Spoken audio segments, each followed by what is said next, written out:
Okay, yep, it's recording. All right.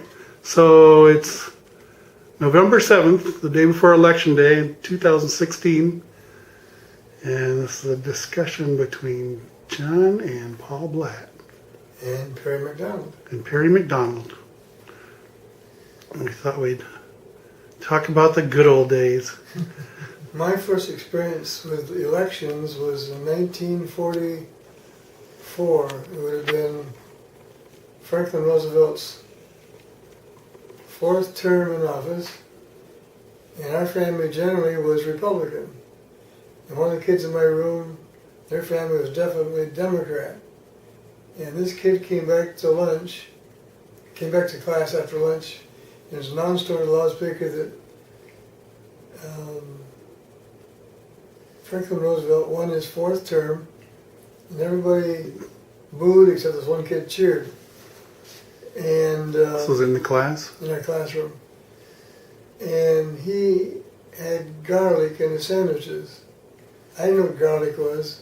All I knew is if Democrats smelled like this guy, Democrats had to be one bad group of people. That was my feeling in 1944. Would have been, I was in kindergarten or first grade. And I learned out later that that wasn't the case at all. It was Republicans that filled that role. That was my first experience with elections, 1944. Well, my first experience with elections was when Dwight Eisenhower was running, and the whole school went up to the train depot. Watched him go Zimmerman too. The train came in, stopped. In Eaton Rapids? Yeah. Oh, wow. He stood on the back deck, and I gave a little speech. Of course, the speech was over my head, but because I've been 52, 51, so I'd have been 6, 7 years old. He's busy lighting up a cigarette. Yeah. But that's the first experience I had. Mm-hmm. John was caught smoking outside the superintendent's office in kindergarten, and standing behind a tree. And as a message came over the loudspeaker, Virginia's a senior in high school. Well, Virginia Blatt, please report to the superintendent's office. And she got there and she says, will you please take Johnny home? And he'd been taking her cigarettes. And when he was in kindergarten. Virginia cigarettes? Yep. I didn't smoke in those days. We didn't start smoking until maybe 13. What do you have to say for yourself, John? When I grew up, all the kids in the neighborhood were older than I was, and they all smoked, and they'd out and got the corn and silk off the corn or whatever. And it was just, naturally you want to be like the big boys, Mm-hmm. And on the radio, we didn't have a TV set then, but on the radio it was the Marlboro Man or people like that smoked, and that was just, so exciting, Thing to do. Yeah. Of course, many years later, I wish I had never smoked, but our neighbors next door, the Olivers, Remember the Olivers? Mrs. Oliver and Mr. Oliver, they were from the Ozarks originally. He was a fireman in Eaton Rapids, and Mrs. Oliver taught me how to make beer when I had been a young teenager. I guess when she was living in the Ozarks and having kids, beer was important for breastfeeding. And of course they weren't rich, so rather than buying beer, they made their own. And she taught me how to make it. Also wine. And I was never good at making wine because I and the neighborhood kid made some wine, and my mother found it out in the garage, and she went over and got Mr. Oliver. I guess hopefully that he was going to discipline me for making wine, and he said that the wine wasn't bad if you was an alcohol, if you were a wino. But I never really made wine. I just made beer. And then again, another memory was in 1945. 5, we had an accident coming home from Jackson, or going to Jackson. It was right about the time you were born, going on the curve, and some car came on us, had a lane, and went off in a ditch. People from up the road came and helped us out of the car. We weren't hurt. The car really wasn't hurt. And we managed to get onto Jackson, to Grandma's house, and called Eaton Rapids to tell Dad that we'd had this accident and nobody was hurt. And we'd be home in the morning. And remember the end of the war, when we were downtown Eaton Rapids, and they were celebrating. On the way home, Ethan Miller was our relative, and he took us into the fire barns and let us turn the crank on the old fire truck. Oh. And then he put us, Rob and I, in jail for 15 minutes or so. The shelter at the jail was like in the back of the fire station. Flat slats on the jail, wasn't bars like you have to nowadays. And then I remember in 1946 when the car had fallen in the bathroom upstairs, and the ambulance came and they took him to the hospital. This is your dad. My dad, and he never came home from there. And if he hit his head on the floor, hit his head on the sink in the bathroom or what. Brain aneurysm, wasn't it? I don't know if he, From the blow to his head? Cerebral Hemorrhage from after he hit his whether head? it was the fall that caused it or something internal. I don't know which. I'm sure it's a fall. I think it was the fall. Yeah. I never knew him, so I don't know. Well, I was told originally that he died in the St. Louis hospital. They were going to take him to St. Lawrence. And I, for a long time, I thought that. And one day someone said, no, he died in Eaton Rapids. That surprised me. I guess there's been a lot of times something you thought had happened and you found out it hadn't happened. Because you weren't there that old at the time. No, I was a year and a half old. Yeah. Oh, you were a year and a half old?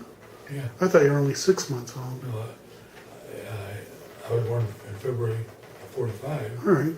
He died in 46. That's why I've always been confused about how old you are compared to me. It's like I figured out, I was like, oh, okay, so you're this. He died in This June. age, He died in no. June of 46. Yeah. So John would have been 2 from 6. He was actually 14 months old. Yeah. One time, Daddy's coming home from work. The guys shared rides because of the rationing of tires and gasoline things. And they came in and stopped at Canal in Michigan and started up the hill. And they got out of work early that day for some reason or other. It was before lunch. We ran up the hill chasing after him. Mama didn't give us any lunch today. Mama didn't give us any lunch today.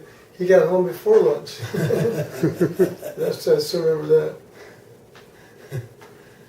I can remember, of course, Paul Blatt and Aunt Florence lived around the corner on Manson Street.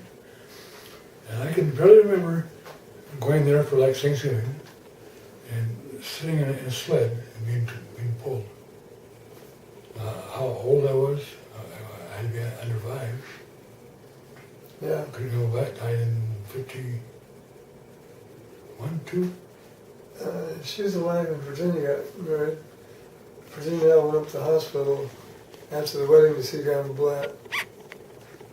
She was so anxious to see the new bride and groom. And so we waited at the house for them to get there. Then saw Grandma after the wedding. And that would have been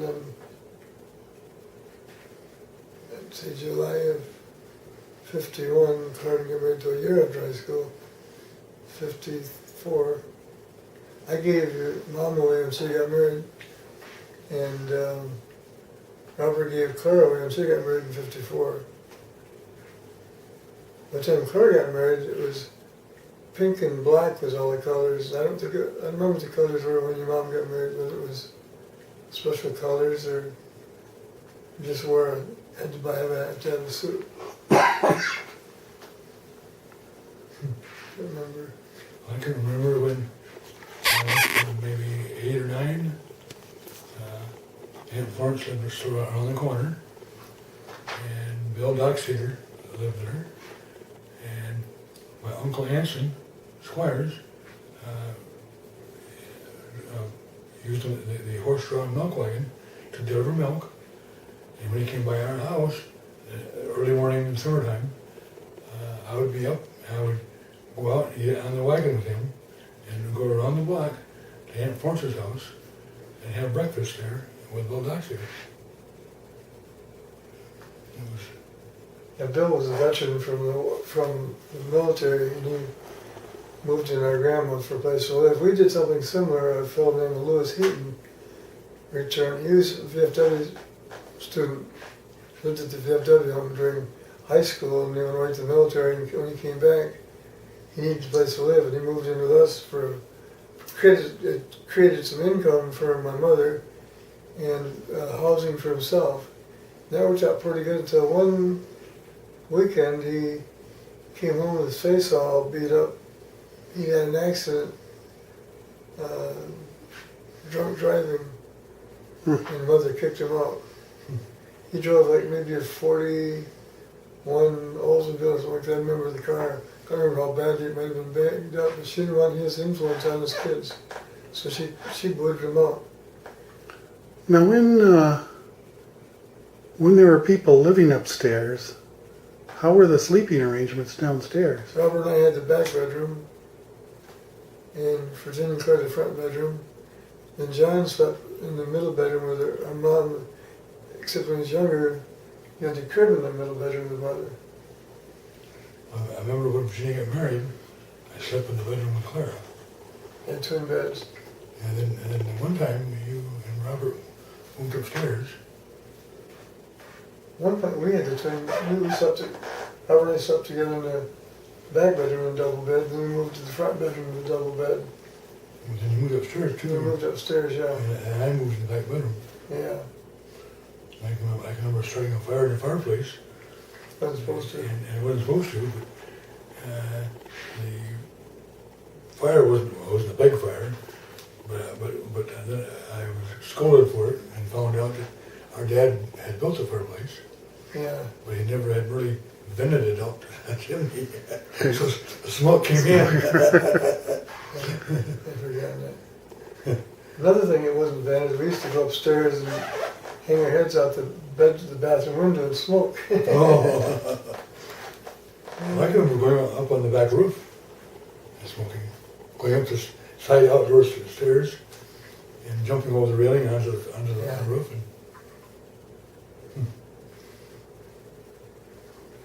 Do you remember living upstairs, probably, or moving to Lansing? I have.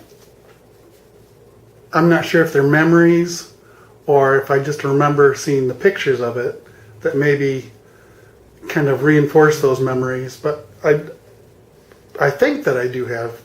It seems like I remember being in that bedroom and being in the bathroom, but that might have been later on that we came back. I was pretty young when we lived there. Yeah, I think you moved. I was 2. I was gonna help your folks move, and I was gone away somewhere on Saturday and came back and they moved to Lansing. And, You didn't even know they were moving? Eventually, but I didn't know where they were moving to. Oh. I was quite surprised that if they wanted to live in the country, why didn't they live in the country? Because Mill Avenue was not in the city and it wasn't in the country. It was just kind of out there in the hinterland. I remember the pheasant hunters were out there, and she was so afraid that I was gonna Get shot. get shot. Yeah, she didn't let me play outside all that much at first. And you guys yourself, I think when did he fence the backyard and they got Pretty early on. Yeah. And you had the dog Sparky, Yeah, I think that's why they built the fence. and then they had the little. Well, when you lived in our apartment, they had Ginny. And I think I remember that dog too, but I'm not sure if it was just reinforced memories with the pictures or. Then they had Major, which is a little Mexican hero. So there's My folks did? Yeah. I don't remember that. Home on leave. That was earlier? Yeah. Okay. Before I was home on leave, and the little Major Well, our dog was a German Shepherd, and our dog would chase the little dog, and the little dog would go underneath the chair, and of course our dog would go under the chair too and flip it over.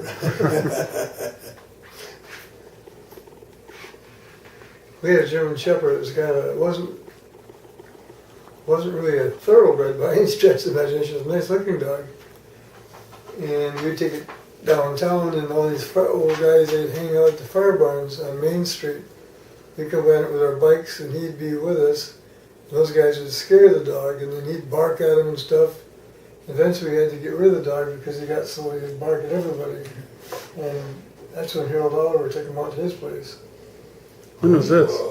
One time he was further away than that, and he came back home again. I wonder who took him that time. I was told Mount Pleasant.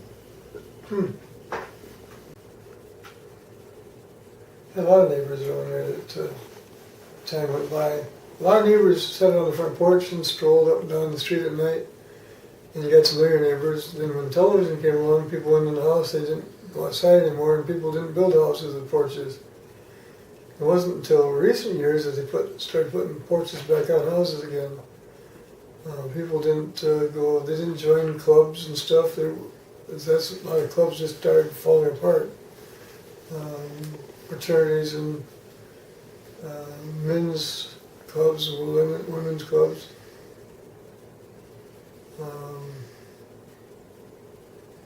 Because of television, I think.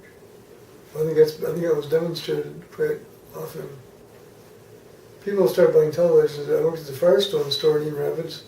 We get a truck full of televisions on a Friday, and by Saturday night they'd be all gone. We had 17 and 19-inch televisions. They had in a black case and a brown case. The 19s came in, I think it was $179 and $199. And the lower ones were like $149 and $159. They're just 13 channels. Eventually, of course, they added the UHF onto them also. But we sold all the televisions they could get their hands on. Then we were rubber knife pedal papers from 1948 to 1952, and we were all the kids up there at pedal papers were always counting them with antennas on their route. Who had the most affluent customers? So one have 12 TVs on their route, others that have maybe 15. Was that the Eaton Rapids paper? Yeah, or no, Lansing paper, Lansing State Journal. And everybody had to have an antenna because there was no rabbit ears getting any reception, so you had to have antennas. Then when I put the paper, we used to put the paper on 52. I went to work for Sam Sage down the street, and I helped him. One of my jobs is putting up TV antennas on roofs at 15, and I'm sure that the law wouldn't have permitted me to do that, because these are steep roofs, being up there and putting up TV antennas. And I enjoyed it. It didn't bother me a bit. I wouldn't do that today anymore in Man in the Moon. Changing tires on out back on the street, when they sold tires. Going out in the country to put tractor tires on tractors, and they'd pump the fluid out of the tires, and then we'd chip with a new tire on there and pump the fluid back in. That was to keep the tractor heavy, and so it wouldn't get stuck. They put the salt water in there so it wouldn't leak out. I know it wasn't to keep from leaking out. I don't know. They put the salt water, brine water inside the tractor tires. Had to pump it in. I always enjoyed that job, being downtown. It's a 3-story building, and in the fall we used to get Christmas toys and Christmas stuff in. We'd carry it out to the 3rd floor, and then it was time to decorate the store, bring all that stuff down and put them around the store and decorate it. People came in and laid away their toasters and whatever, and we'd take it all back upstairs. We came back and paid for it, we'd bring it back downstairs and wrap it. The stuff that didn't sell, so you took it all back 3 stories and put it upstairs. Wrapping footballs and basketballs, and That was a lot of fun. Bought a lot of cigarettes. People used to ask me, why don't you play basketball? I said, who's going to pay for my cigarettes?